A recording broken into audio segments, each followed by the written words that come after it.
It is election season, and you open up your phone the night before election day to see that you have 32 messages from your candidate asking you if you're gonna vote and to text back yes or no. When I first saw this, I thought they were doing this as a trick. I thought they were doing this to tally up how many people they might get within a region to vote. But it turns out they were actually taking advantage of a cognitive bias that moves us from apathy to action. I'm going to tell you what that cognitive bias is in this video and then how you can leverage it with your people. Let's take a look.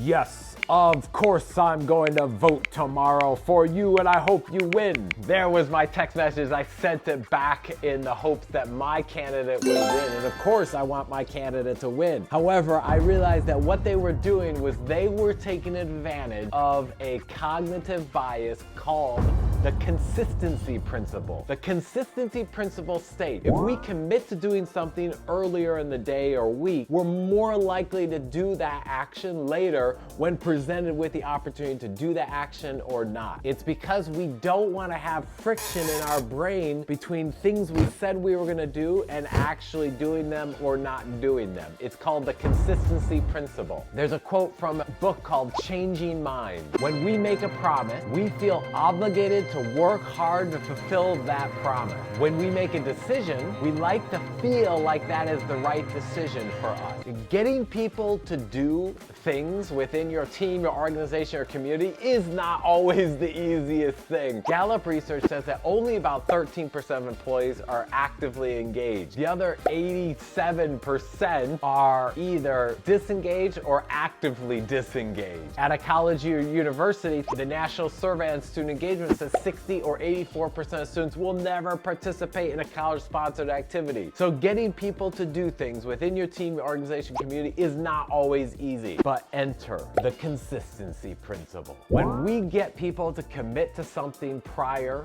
to the actual moment of action, it increases the chances of that completing that action. So how can that play out? Well, let's say you're at a university. Maybe at new student orientation, you can have every student fill out a sheet of paper that says what clubs they might be interested in joining. And they have to choose 3. So they go down the full list, they check for student government, they check for the soccer club, they check for the green club. And then fast forward to the next day and they're at the club recruitment fair and there in the big room is the student government, is the soccer club, is the green club, and they see those, and because they already said they were interested in joining, it'll increase the chances of them joining that club or organization. Getting that pre-commitment is key to future action. What about at work? Maybe at work, before the quarter starts, you can sit down with each of your team members and ask them to come up with a series of goals, achievements, things they want to accomplish this quarter. Have them write it down. Commit to those goals, those actions, those metrics, and then what actions they need to take to achieve those goals, those metrics, those actions, and then attach a deadline to each one of those. And as the quarter goes on, check in. When they said they were going to do the thing that they committed to, did they actually get it done? According to the consistency principle, in both cases, we have people pre-committing to doing something. How could you use this within your team, your organization, your community to get your people to take more action? If you like this video and you like this idea, hit subscribe to get notified of all of our upcoming videos and how you can better engage your people. Speaking of which, my name is Tom, here to help you to engage your people. I'll see you in the next video.